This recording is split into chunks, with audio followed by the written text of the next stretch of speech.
I'm Marita, I'm from Leicestershire Fire and Rescue Service. I'm going to speak to you about arson and hoax calls.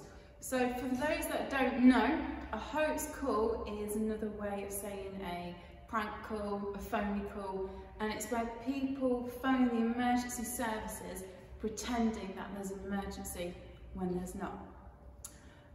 Arson, that's where people set fires on purpose. And both arson and hoax calls, they are a crime, and it stops emergency services going to actual emergencies because you're taking up their time. Okay, so there are only 20 fire stations in the whole of Leicestershire, and some of these fire stations only have one fire engine. So it's really important that when you phone 999, it's for a genuine call. Does anyone know the age that you can get a criminal record and into trouble with the police? For those of you that said 10, you're correct. So at the age of 10, if you do commit a serious crime such as arson or a hoax call, you can get a criminal record, and you can also go to something called juvenile prison, which is basically a prison for children under 18 years old. So if you ever do find yourself in a situation where there's people pressurising you in doing something like a hoax call or an arson fire, just make an excuse and walk away and tell an adult, because no one here, I'm guessing, in this room wants to have a criminal record or to get into trouble with the police. Having a criminal record really does affect your future. So if you do want to go to places like America or Australia, or if you want to get a really good job when you're grown up, you're going to find it really, really difficult. So like I said, if you are in a group that's pressurising you and doing an arson or hoax call, just say no and make an excuse and walk away.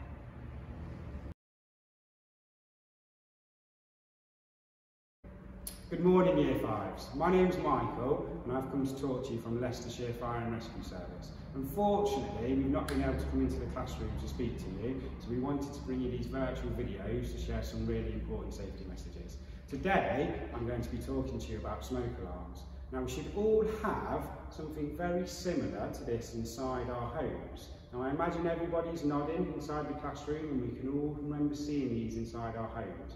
But I'm going to ask you some really important questions about this smoke alarm. So I'll ask you the 3 questions, and then we'll ask our teacher to pause the video and we'll see how many we get right. My smoke alarm needs a battery inside to make sure it works. Just like our PlayStation controller or our mobile phone, if the battery depletes, it means that the smoke alarm won't work. So we must make sure that we've got a working battery in our smoke alarm. So the first question is going to be, how often should we change the battery in our smoke alarm? So have a little think about that. Like I say, we'll pause the video at the end of the 3 questions. The second question is, we need to test our smoke alarms. We need to make sure that they're working and that they're going to work if they highlight smoke and there's danger inside our home. So the second question is going to be, how often should we test those smoke alarms to make sure they're working? The third question is going to be, how do we test this smoke alarm? Do we wave our hand in front of it? Do we do a little dance underneath it? Do we set something on fire and hold it underneath it? How do we test this smoke alarm? So let's pause the video, let's discuss this with our teacher, and then we'll come back and see how many we got right.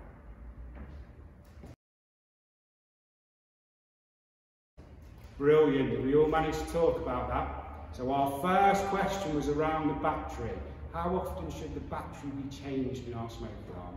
And the answer is every year, at least once a year. So if you said every 6 months, that's absolutely fine, but every year it needs a new battery to make sure it's working.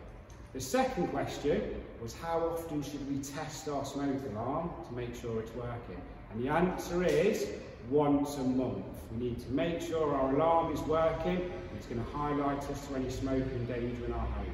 And the third question was, how do we test the smoke alarm? Did we set something on fire? Did we do a little dance? No. We press the button in the middle of our smoke alarm. Some smoke alarms have a little button at the side. This one has a big, large button in the middle. So we press our button once a month to make sure our smoke alarm's working, and we change the battery at least once a year. I'm going to set this smoke alarm off so we can hear it. So if anyone wants to put their fingers in their ears, they can do. So once a month in my home, I'm going to press that button and make sure the smoke alarm's working.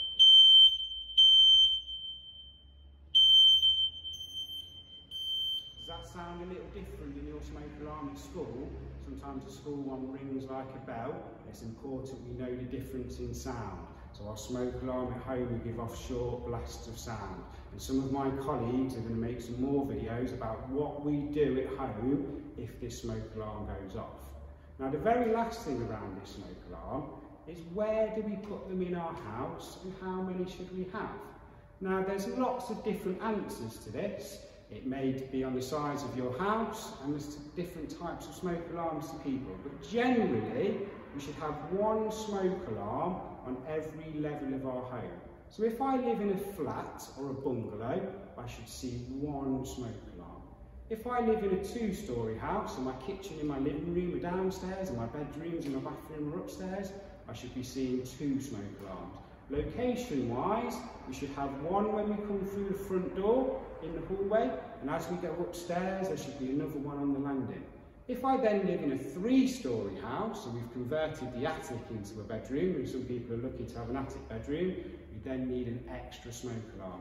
So every level. If I build a block of flats, and that's 22 stories high, I have to make sure I put 22 smoke alarms, so every level there's a working smoke alarm. So when you get home tonight, you can turn the tables on your parents. You can quiz them and see if they get the answers right. So we're going to ask them how often they should change the battery, how often they should test the smoke alarm, and how they test the smoke alarm.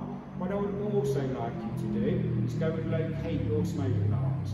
Is there one on every level of the home, and are they in the right location? Are they in the hallway? Are they on the landing? Are they working? Are they right? A nice little task would be if you can draw a picture of your home and where your smoke alarms are, and put some safety messages around the side about how we test, when we should change the battery, what sound they make, and maybe our teacher can put those up around the school to teach other children how to be safe. It's been a pleasure talking to you, and we hope to see you again soon. Thank you. Hi, I'm Catherine. I'm a community educator at Leicestershire Fire and Rescue Service, and I'm going to talk to you about what happens if your smoke alarm goes off and there's a fire in your house. So Michael's already told you about smoke alarms and how they work. So if you do have a fire, they should go off, and straight away you need to be thinking about getting out that house and getting safe. Before we start talking about what you do at home, I've got a question for you, so I'm going to ask your teacher to pause the video and have a discussion between yourselves. What happens when the fire alarm goes off at school? What do you have to do, and how do you do it? Okay, so have you had a chance to talk about your fire drill? Most schools, if the fire alarm goes off, you will leave your belongings and you will follow your teacher to the nearest exit, and you will meet somewhere, either in the school playground or on the school field. And something really, really important that your teacher does when you all get out. They will take the register to make sure everybody's out the building. Now, who would go back in if somebody was missing? If you said teacher, you'd be wrong. No, a teacher can't go back into a building that's on fire. Think again. You would have to call the fire service, and the firefighter would go in if anybody was trapped in your school and there was a fire. Okay, so shall we have a look at how you would put this into place at home? So our smoke alarms are going to go off to warn us that there's a fire. And often fires happen at night.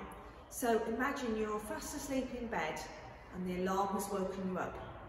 What are you going to do now? Yes, we need to get out, but we need to think about how we get out. First of all, could there be fire or smoke in our hall and landing? And if so, we need to make sure it's safe to get out of our bedroom.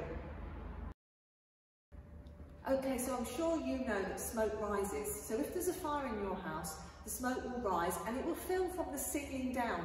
So anywhere in the house, nearer the floor is going to be a lot safer. It's easier to breathe and there's less smoke. And I'm sure you know that if you breathe in that smoke, it can make you really, really poorly. So keep low and get yourself to your bedroom door. Use the back of your hand to test if that door's hot. What do you think might be on the other side if the door is hot? Yeah, do you think there could be some fire? So we need to be careful. We won't go out our bedroom if there's fire on the other side.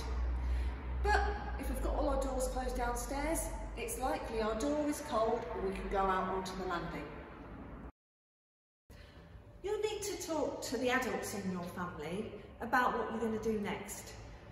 It's a good idea to shout and listen and meet up with your family on the landing. However, your parents may also trust you to get out the house by yourself.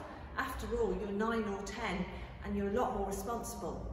So as a family, you need to discuss getting out, getting down the stairs to your nearest downstairs exit. When you get down there, have you got your keys? Can you get out the front door easily? I'm going to talk about a worst case scenario, that there is fire outside your bedroom door.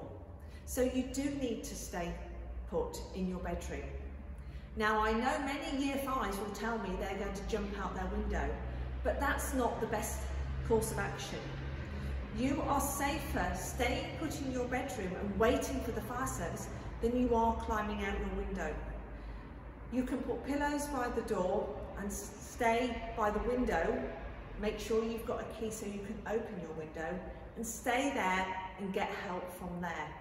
That might be by shouting, "Help! Fire!" and a neighbour comes, or you might be able to use your phone or computer to get help. So if you have a fire in your house, you will need to ask for the fire service. Call 999 and clearly ask for the fire service. They will then ask you for your full address. Hopefully you've learnt this by now. You will need to give them your house number and street name. You will need to tell them the village, town or city you live in, and if you know it, you give them your postcode. It's really important to know this information in an emergency, to be able to give it clearly so the fire service can get to you as quickly as possible. If you have managed to get out of your house, stay out. Don't go back in for anything. Not for your toys, games or pets. The fire service will come and they will try and rescue your pets. But for you, it's get out, stay out, call 999. Thank you.